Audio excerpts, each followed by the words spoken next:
오늘은 우리 GBS 24번째 시간입니다. 고린도후서 2장 12절부터 3장 18절까지 살펴볼 텐데요.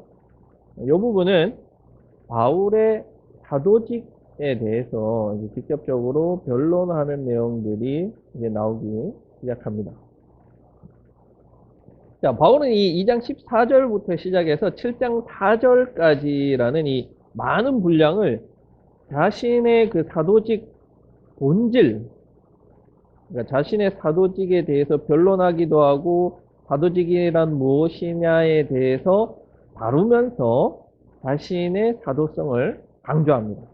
오늘 본문에서는 3장 6절까지는 추천장을 가지고 다니는 이들, 그러니까 사도라고 불리는데 복음 전도자들인데 이들이 추천장을 가지고 다니면서 복음을 전하는 사도라고 지칭하는 이들과 비교해서 자신의 사도성을 강조하고 3장 7절 이하에서는 이 사도직을 모세의 직분과 대조시켜서 비교시켜서 사도직이 가지는 영광이 얼마나 큰 것인지 그것을 보여주고 있습니다.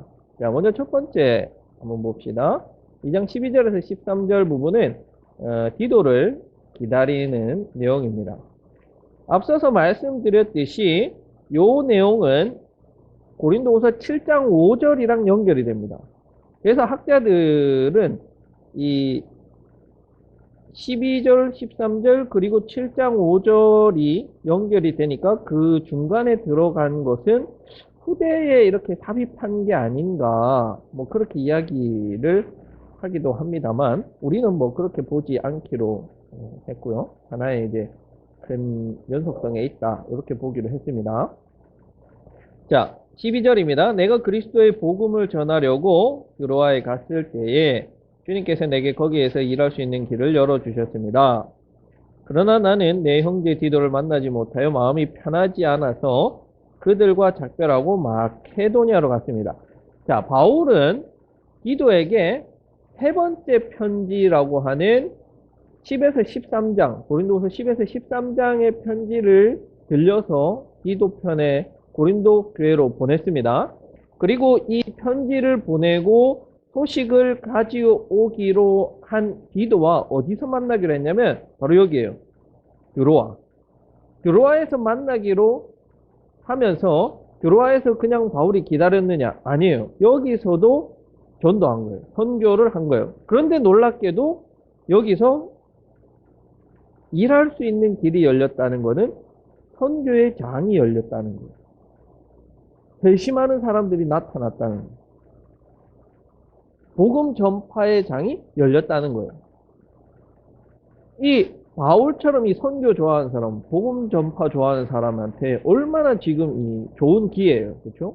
드로아에 이 당시에는 이렇게 한 명 회심해가지고 하는 이런 사역들이 굉장히 힘든데 선교의 장이 열렸어요. 그럼에도 불구하고 바울이 이런 상황을 뒤로하고 왜? 마음이 편하지 못한 거예요. 디도를 만나기로 했는데 디도가 안 와. 바울은 지금 이 사실 드로아에서 선교의 장이 열린 것도 중요한데 더 바울의 마음에 애가 쓰는 거는 고린도 교회의 상황이 궁금한 거예요. 그래서 어디로 갔냐? 마케도니아로 갔습니다. 마케도니아에서 디도를 만나기 위해서 조금이라도 더 빨리 디도를 만나기 위해 마케도니아로 마중을 나갑니다. 그리고 그 이후의 이야기가 7장 5절 이하에서 기록되고 있습니다. 요거는 이제 다음번에 볼 때 한 번 더 자세히 봅시다. 자, 두 번째 단락은 14절에서 3장 6절까지 사도직을 위한 바울의 자격, 그리고 대적자들이라고 불리우는 추천장을 가지고 다니는 이들과 자신을 비교해서 자신의 사도직을 변호하고 있는 겁니다. 자, 14절에서 16절, 이게 핵심 부분인데요. 한번 천천히 봅시다. 그러나 그리스도의 개선 행렬에 언제나 우리를 참가시키시고 그리스도를 아는 지식의 향기를 어디에서나 우리를 통하여 풍기게 하신 하나님께 감사를 드립니다. 우리는 구원을 얻는 사람들 가운데서나 멸망을 당하는 사람들 가운데서나 하나님께 바치는 그리스도의 향기입니다. 그러나 멸망을 당하는 사람들에게는 죽음에 이르게 하는 죽음의 냄새가 되고 구원을 얻는 사람들에게는 생명에 이르게 하는 생명의 향기가 됩니다. 이런 일을 누가 감당할 수 있겠습니까? 자, 먼저 14절에서 바울은 감사로 시작해요. 하나님께 감사합니다. 이것은 앞에 나왔던 것, 하나님을 찬양합니다 하는 구절이 있었죠? 그것과 동일한 내용이에요.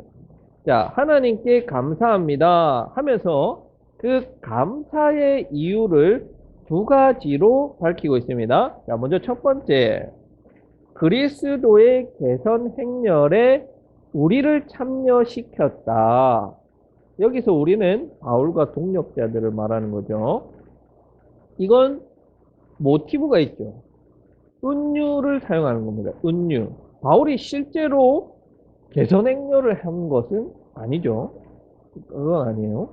이건 은유법인데 로마 시대에 승전한 군대의 개선 행렬을 모티브로 쓰고 있는 거예요. 그런데 이 모티브가 바울에게 있어서는 이중적인 의미로 다가오는 거예요. 자, 먼저 첫 번째로는 고린도 교회의 상황에서 바울과 이 바울의 동력자들은 개선 행렬을 할 때 거기에는 승전한 군대와 더불어서 패전한 국가에서 끌려온 노예들도 끌려서 오게 마련이죠.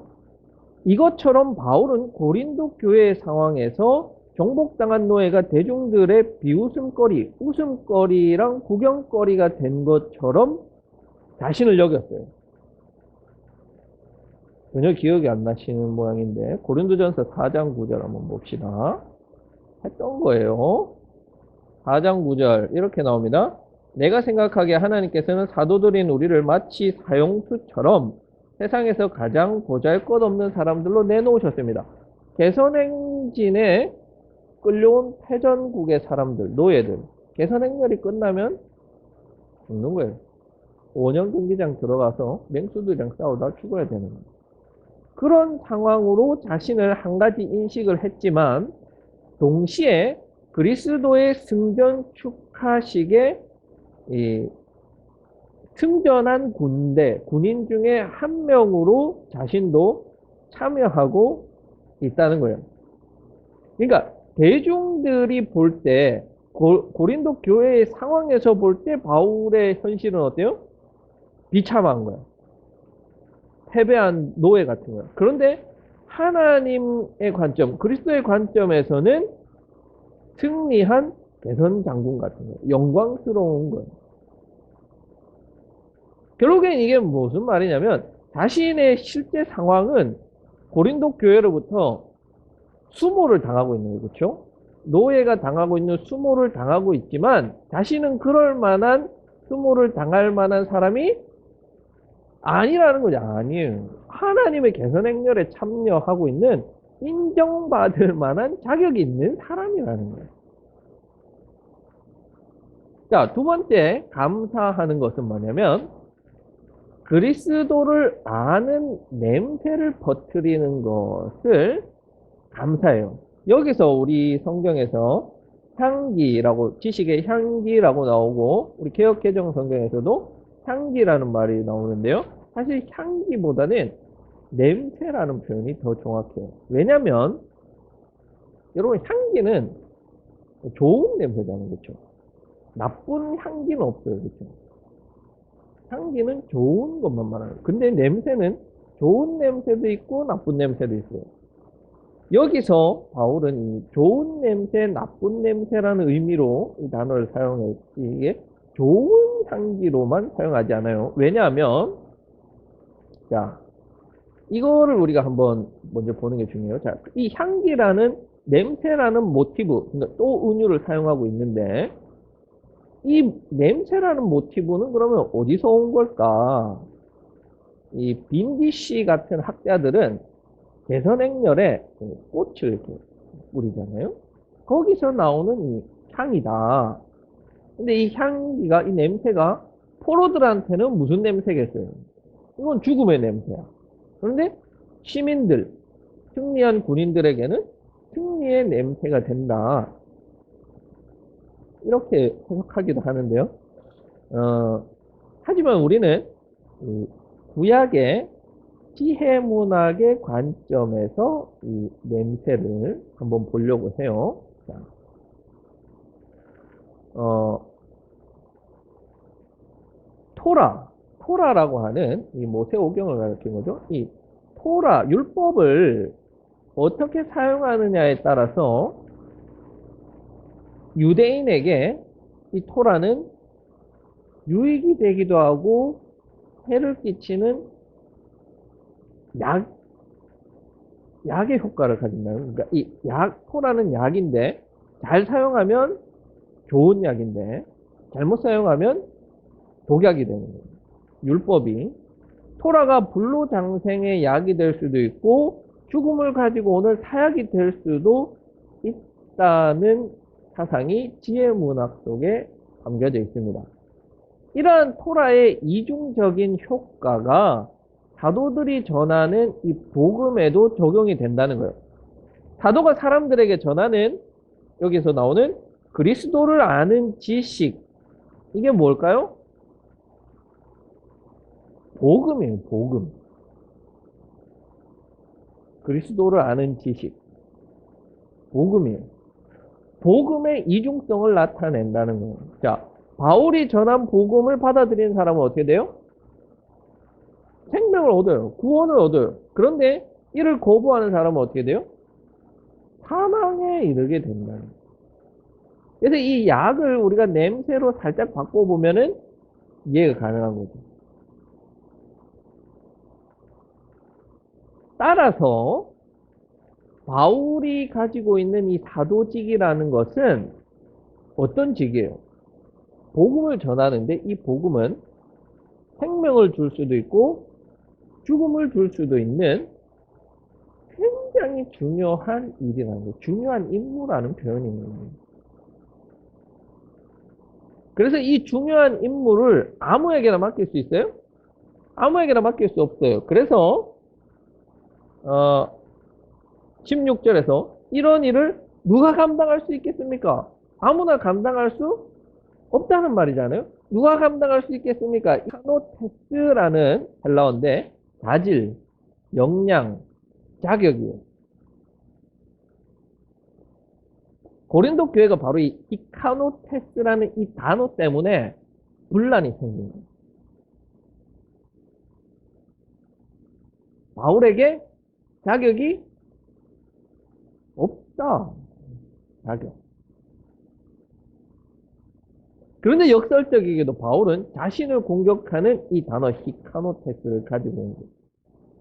이 단어를 사용하는 것은 보여지는 사도의 자격이 중요한 게 아니라 지금껏 해왔던 이 일들의 책임성, 책무, 생명을 살리고 생명을 죽이는 일들을 자신이 감당해 왔다는 것으로 자신의 사도성을 주장합니다.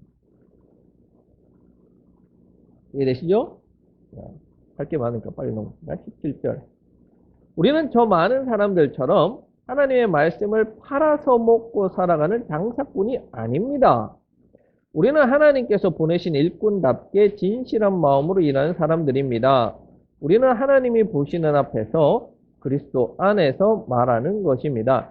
팔아서 먹고 살아가는 장사꾼이라는 표현이 뭐냐면요. 카펠류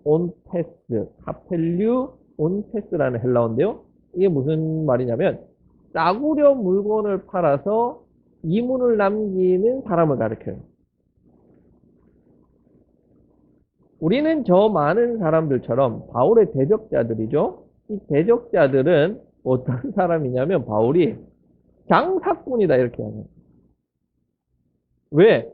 이 사람들은 하나님의 말씀을 싸구려로 만드는 거예요.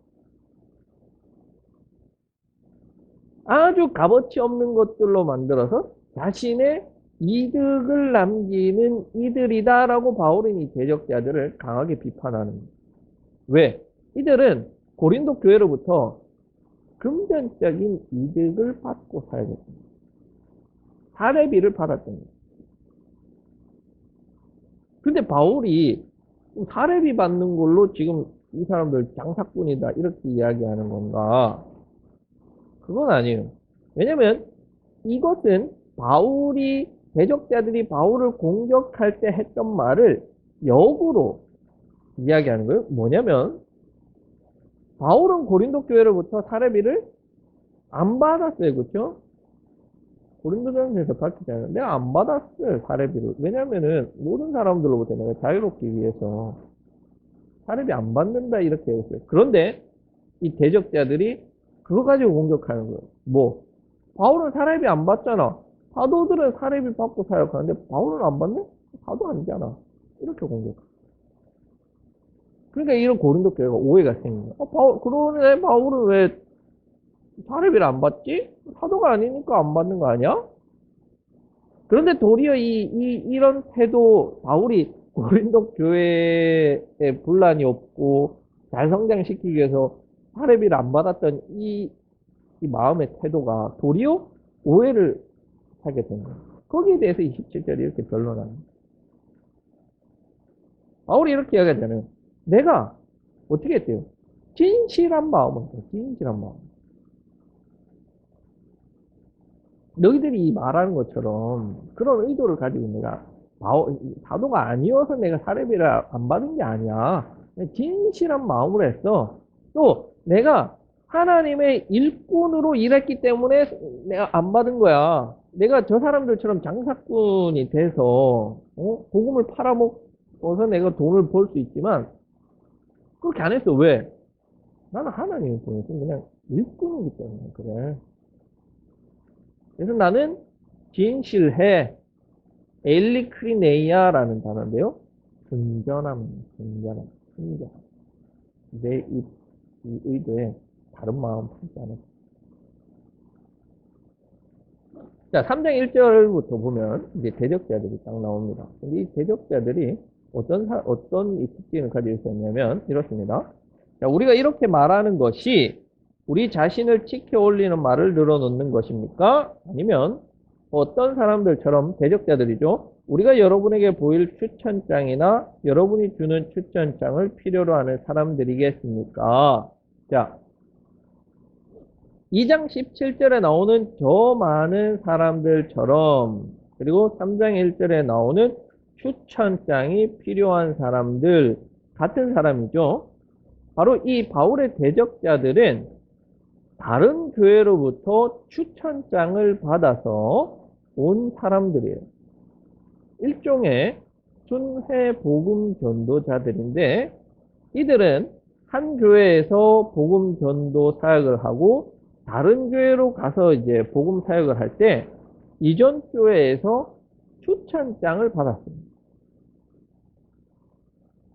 그래서 다른 교회로 갈 때 그 고린도 교회에서 사역할 때 에베소 교회에서 이 사람 추천합니다. 추천장을 가지고 오면 인정된 거예요. 우리가 지난주에 이야기했던 것처럼 바울은 사실 그런 거 없어요.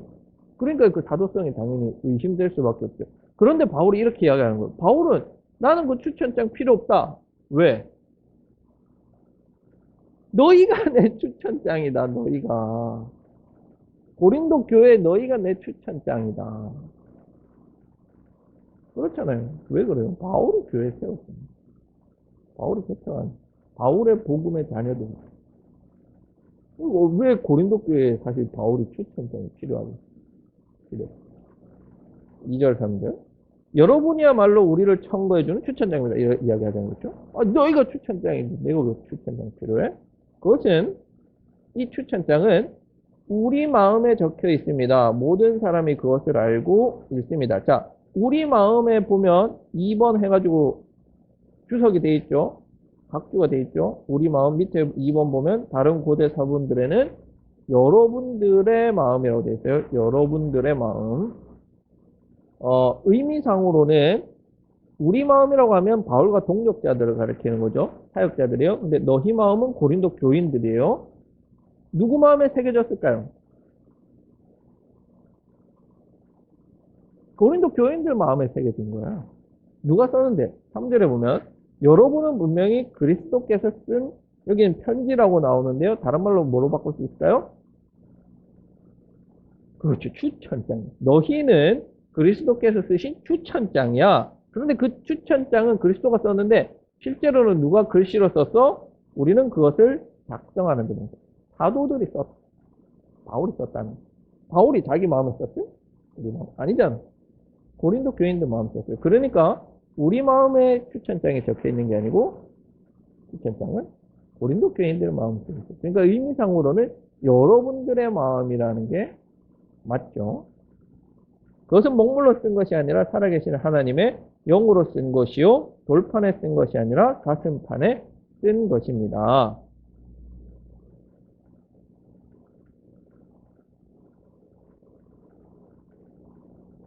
이게 이 2절에 나오는 우리를 청구하는 추천장입니다. 되어 있는데 개역개정에서는 우리의 편지입니다. 이렇게 되어 있어요. 3절에서도 편지입니다. 나오는데 추천장이라고 해야지 이게 조금 더 의미 번역이 잘 될 겁니다. 그런데 이 추천장은 대적들은 추천장을 편지로 써가지고 가지고 왔어요. 그런데 바울의 추천장은 뭐냐면 하나님의 영으로 썼어요. 그리고 또 어디에 썼냐면 마음판에, 가슴판에 썼어요.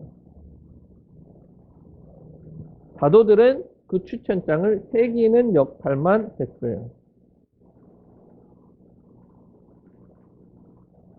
이 추천장은 너희죠?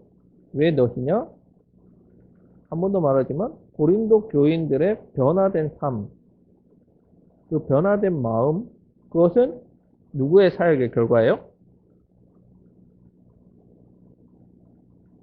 하나님의 영으로 썼죠. 하나님 성령 사역과 그리스도 사역의 결과로 너희들이 변화된 삶, 변화된 마음을 가지게 됐어요. 그 변화된 너희의 모습이 나를 추천하는 추천장이 된다는 거예요. 오늘날로 말하면 포트폴리오가 되겠네요.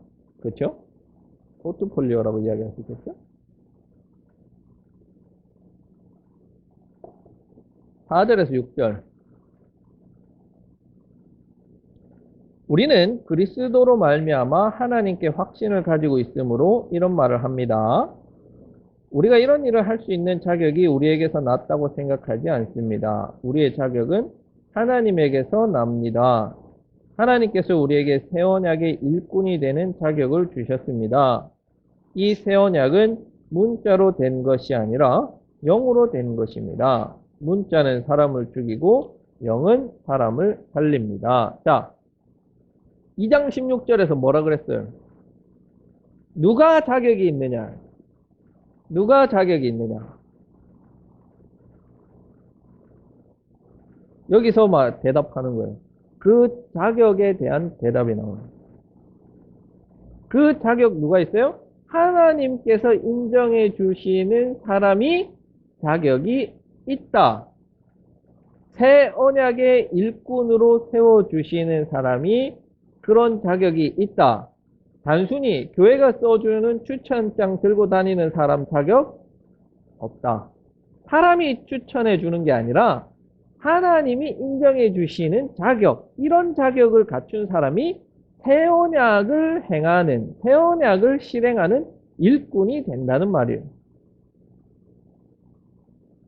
여기서 새 언약이라는 것은 예레미야 31장 31절에서 32절에 나오는 말씀을 가리킵니다. 여러분들 암송 예전에 이렇게 한 번씩 해보셨을 텐데요. 그때가 오면 내가 이스라엘 가문과 유다 가문에 새 언약을 세우겠다. 나주의 말이다. 33절 나는 나의 율법을 그들의 가슴 속에 넣어주며 그들의 마음판에 새겨 기록하여 나는 그들의 하나님이 되고 그들은 나의 백성이 될 것이다. 바울이 여기서 하는 이야기가 그대로 가지고 온 거죠. 새 언약의 일꾼이라는 게 여기서 가지고 온 거예요. 자, 새 언약. 새 언약은 율법과 영을 대조시키는 거예요. 율법은 어디에 썼어요? 돌판에 썼다고 나오잖아요. 돌판. 실제로 나오죠? 돌판에 썼어요. 영은 어디에 썼어요? 마음에 새겼어요. 돌판에 쓴 거는 이 상황에서 뭐를 가리킬까요? 대적자들이 가지고 온 추천서. 마음에 쓴 것은 바울이 가지고 있는 추천서. 문자는, 율법은 죽이는 거. 영, 여기서 영 푸뉴마, 성령은 살리는 거. 왜 이 말을 썼는지 여러분 이제 이해되시죠? 누가 자격이 있다는 거예요. 지금은 새 언약의 시대라는 거예요. 그렇죠? 새 언약의 시대에 새 언약을 행하는 바울이 자격이 있다는 거지.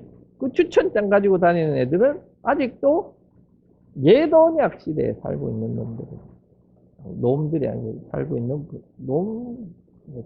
바울의 대적자입니다.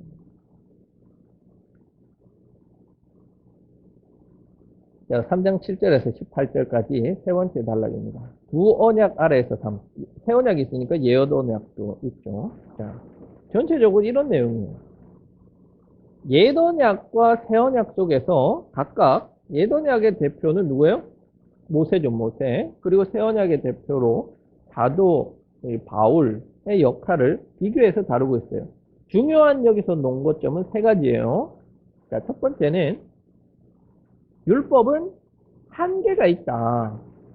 왜냐면 율법은 기준을 제시해줘요. 어떻게 하면 구원받을 수 있는지에 대한 기준은 제시해줘. 그런데 그 기준에 도달할 수 있는 능력을 안 줘. 온전히 인간이 자기 힘으로 해야 돼요. 그런데 인간이 육신을 입고 있는, 여기는 이제 부시케라고 나오는데요. 육신을 입고 있는 인간이 율법이 제시하는 그 기준에 도달할 수 있어요? 아무도 없다는 게 바울의 핵심이잖아요. 그게 로마서에 나오잖아요. 다 죄인이 율법에 도달할 수 있어서 구원받을 수 있는 사람 아무도 없어요. 그래서 바울은 직설적으로 이렇게 말하는 거예요. 율법은 죽이는 거다. 죽음에 이르게 하는 직분, 죽음에 이르게 하는 직분, 실제로. 죽이는 거예요, 율법은. 영은 살리는 거예요. 자, 두 번째. 그렇다고 해서 바울이 그러면 율법을 완전히 무시하냐? 율법 폐기, 쓸모없어. 그건 아니에요. 바울은 율법이 중요한 거는 맞아요. 그런데 그거는 감정적으로 시기가 있는 거예요. 유한하다는 말이에요, 유한. 어느 시기까지는 중요한데 그 이후로는 더 이상 중요한 게 아니에요. 그걸 이제 뭐로 비유하냐면 모세의 영광, 여기서는 이제 모세의 영광이라고 하는데 모세의 광채. 율법을 받았을 때 모세의 얼굴이 환하게 빛났어요. 그런데 모세가 자기 얼굴을 수건으로 가렸어요. 왜 가렸느냐? 여기서 이제 바울의 논리는 뭐냐면 그렇게 가린 이유는 이거는 곧 없어진단 말이에요. 환하게 빛나는 게. 없어지는 거를 백성들이 보면 실망한다, 실망. 그러니까 이걸 아예 가려버려요. 그래서 이런 유한한 옛 영광, 옛 언약을 폐기하기 위해서 기독교의 직분인 사도, 복음 전파자, 새 언약의 일꾼이 세워졌다는 거예요. 이제 하나님의 이 영광을 볼 수 있는 것은 성전, 율법, 제사가 아니라 누구의 얼굴? 예수 그리스도의 얼굴, 즉 복음에서 하나님의 영광을 볼 수 있다는 거예요. 세 번째, 자, 율법은 모세 시대나 바울 시대에 하나님과 이스라엘 백성 사이를 연결하는데 장애물이라고 표현합니다. 왜냐? 구약을 읽기는 읽는데 진리를 발견하지 못해요. 읽는 사람들이. 왜냐?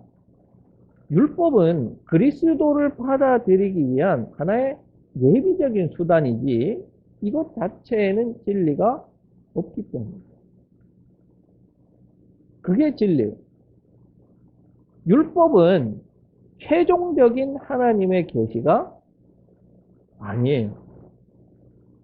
율법은 그리스도를 진리라고 증언하고 있어요. 그런데 여전히 유대인이나 일부 그리스도인들은 이 율법에 얽매여서 참된 진리와 영광이신 그리스도를 보지 못하기 때문에 율법은 일종의 장애물입니다. 그러면 그리스도를 주로 인정하고 고백하는 것은 누구의 인도를 따라 하는 거예요? 성령의 인도예요. 그래서 성령은 신자를 율법의 종살이에서 자유로 이끌어내고 그리스도 예수를 닮도록 변화시키는 일을 성령이 하신다는 거예요. 자, 이 이해를 가지고 한번 자세히 봅시다. 7절, 8절, 9절. 돌판에다 문자로 새긴 율법을 선포할 때에도 광채가 났습니다. 모세의 얼굴에 광채가 났단 말이죠. 그래서 이스라엘 자손들은 모세의 얼굴에 나타난 그 광채 때문에 비록 곧 사라질 것이었지만 그의 얼굴을 똑바로 쳐다볼 수 없었습니다. 죽음에 이르게 하는 직분에도 이러한 영광이 따랐는데 하물며 영의 직분에는 더욱더 영광이 넘치지 않겠습니까? 유죄를 선고하는 직분에도 영광이 있었으면 의를 베푸는 직분은 더욱더 영광이 넘칠 것입니다. 이렇게 34장 29절에서 35절 모세가 율법을 특히 이제 십계명을 돌판에 받아서 내려왔는 그 장면을 두고 이야기하는 겁니다. 한번 찾아보세요. 자, 하나님부터 율법을 수여받고 백성 앞에 선 모세의 얼굴이 광채가 났어요. 환하게 빛났어요. 백성들에게 말할 때 수건을 가렸어요. 그런데 하나님께 다시 나아갈 때는 그 수건을 벗었어요. 그리고 다시 백성 앞에 나오면 다시 가렸어요. 바울은 이 광채, 이 모세의 얼굴에서 나는 광채를 뭐로 이해했냐면 영광으로 했어요. 영광. 그런데 사실 구약에서는 이 영광이 어디에도 사라졌다라는 표현은 없어요. 하지만 바울은 이거를 곧 사라질 것으로 본 거예요. 그래서 이 영광이 없어지는 것을 백성이 보지 못하게 수건으로 가렸다고 이해합니다. 이처럼 유한하고 죽음에 이르는 율법을 전하는 모세가 가진 영광은 유한한 영광. 이해되죠? 그런데 성령께서 주시는 직분을 따라서 복음을 전하는 이들이 가지는 영광은 그것보다 더 우월하다. 모세의 영광보다 더 나은 영광을 가지고 있다. 의를 베푸는 직분은 더욱더 영광이 넘친다. 10절에서 11절. 참으로 이런 점에서 지금까지 영광으로 빛나던 것이 이제 훨씬 더 빛나는 영광이 나타났기 때문에 그 빛을 잃게 되었다고 하겠습니다. 잠시 있다가 사라져버릴 것도 생길 때의 영광을 입었으니 길이 남을 것은 더욱 영광 속에 있을 것입니다. 자, 영광을 가지고 있었던 바로 그것이 사실은 영광을 가지고 있지 않았던 거예요. 모세를 이야기하는 거죠. 왜? 진짜가 나타난 거예요. 진짜가 나타난 거예요. 모세가 가지고 있던 이 영광은 진짜 앞에서는 가짜가 되버린 거예요. 짝퉁인 거예요. 짝퉁. 율법의 유한성을 이야기합니다. 모세 광채의 유한성. 그에 대비되는 성령의 생명을 전하는 성령을 전하는 이 직분이 가지는 무한한 영광, 진짜 영광.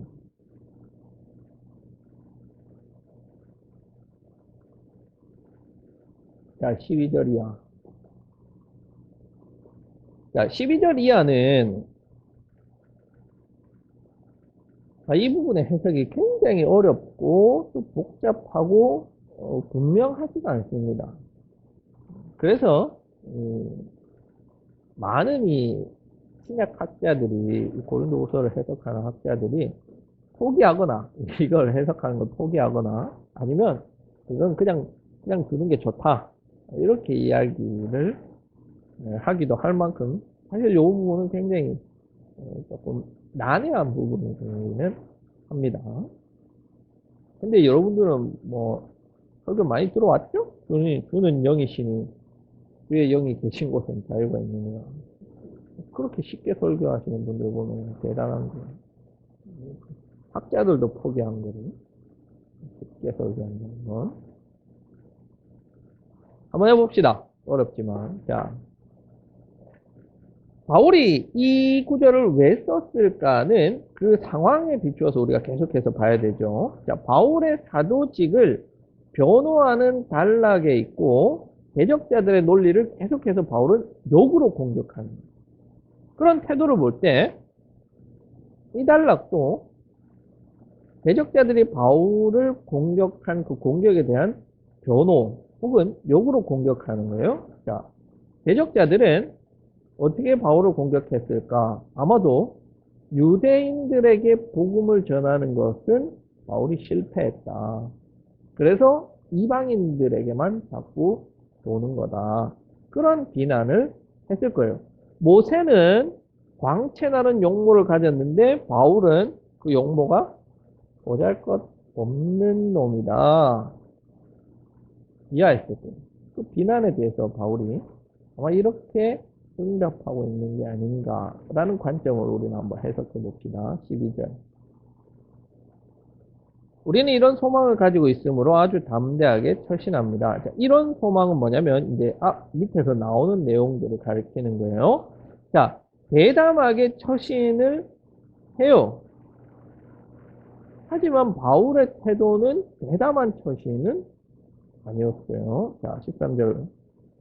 모세는 이스라엘의 자손이 자기 얼굴의 광채가 사라져가는 것을 보지 못하게 하려고 그 얼굴에 노를 썼지만 그와 같은 일은 우리는 하지 않습니다. 자, 왜냐하면 모세의 얼굴의 광채는 없어질 것이기 때문에 그것을 가려야만 했어요. 그런데 이스라엘 자손은 그렇게 없어질 것임을 깨닫지 못한 거예요. 그래서 그것을 궁극적인 것으로 진리로 이해하고 지금까지도 오해하고 있는 거예요. 지금이라는 것은 바울이 쓸 때. 그 당시까지도 오해하고 있는 거예요. 14절. 그런데 이스라엘 백성의 생각은 완고해졌습니다. 자, 완고해졌어요. 그래야 오늘날에 이르기까지도 그들은 옛 언약의 책을 읽을 때에 바로 그 노울을 벗지 못하고 있습니다. 그 노울은 그리스도 안에서 제거되었기 때문입니다. 자, 예전도 그렇고 바울 시대의 유대인들은 뭐에 자꾸 집착하냐면 모세의 그 얼굴의 광채, 모세의 수건에만 자꾸 집착하는 거예요. 이들이 율법을 읽을 때에 여전히 수건이 덮여져 있어서 그리스도를 통해서 구약의 영광, 구약의 광채가 이제 없어져 버렸다는 사실을 모르는 거예요. 뭐가 가리고 있냐? 모세의 수건이 가리고 있는 거예요. 이 사실은. 그런데 이 사실은 이 모세의 수건은 누가 없애버렸어요? 그리스도께서 없애버리신 거예요. 이미 없애버렸는데 여전히 이게 이스라엘의 눈을 가려버려서 진리를 보지 못하게 가로막는 장애물의 역할을 하고 있다는 거예요. 15절. 오늘까지도 그들은 대적자들이죠. 모세의 글을 읽을 때 그 마음에 노을이 덮여져 있습니다. 그들은 아마도 유대계 그리스도인이 아닌가. 그래서 이들은 율법이 중요하다. 율법 지켜야 된다. 이렇게 이야기하는 사람들이었던 것 같아요. 그리고 아마 모세를 가장 이상적인 하나님 주시는 계시의 전달자로 이해하고 가르쳤을 거예요. 하지만 그리스도인이라 불리고 심지어 사도라고 불리는 이들조차도 완전한 복음, 그리스도의 복음을 깨닫고 있지 못한 상태라는 거예요. 16절. 그러나 사람이 주께로 돌아서면 그 노울은 벗겨집니다.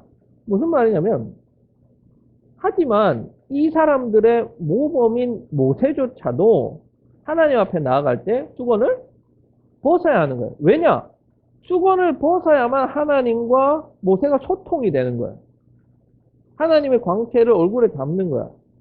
따라서 수건을 가리는 것은 인간의 유한성을 드러내는 것으로 하나님과의 관계 속에서 그 수건이 필요 있어요, 없어요? 필요 없어요. 도리어 하나님과의 관계 속에서 이 수건은 장애물이야, 장애물.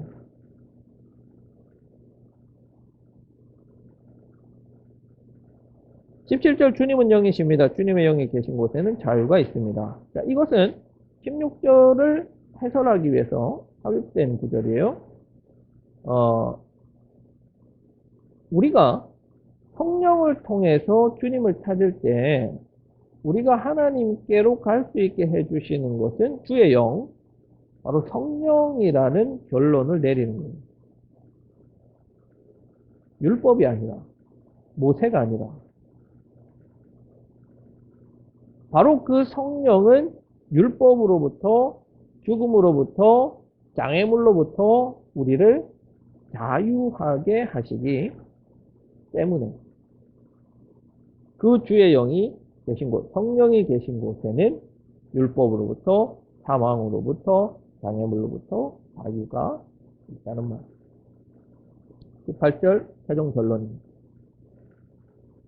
우리는 모두 노후를 벗어버리고 주님의 영광을 바라봅시다. 이렇게 해서 우리는 주님과 같은 모습으로 변화하여 점점 더 큰 영광에 이르게 됩니다. 이것은 영이신 주님께서 하시는 일입니다. 자, 모세의 수건은 이스라엘에게 장애물 역할을 했지만 그리스도 안에서 제거되었고, 그리스도인은 예수님과 같은 사람으로 변화합니다. 주님과 같은 모습으로 변화합니다. 이때 변화의 과정은 한 차원의 영광에서 더 높은 차원의 영광으로 점진적으로 옮겨가는 것을 말하고, 이 점진적인 영광이 옮겨가는데 그것이 어디에까지 가야 되느냐? 그리스도의 장성한 분량에까지 도달하도록 해야 되는 거예요. 그런데 이런 변화는 나의 노력으로 돼요? 안 돼요. 누구를 통해서 돼요? 성령, 주님의 영이신, 영이신 주님께서 하는 거예요. 성령으로 말미암아 가능한 거예요. 내가 하는 거예요.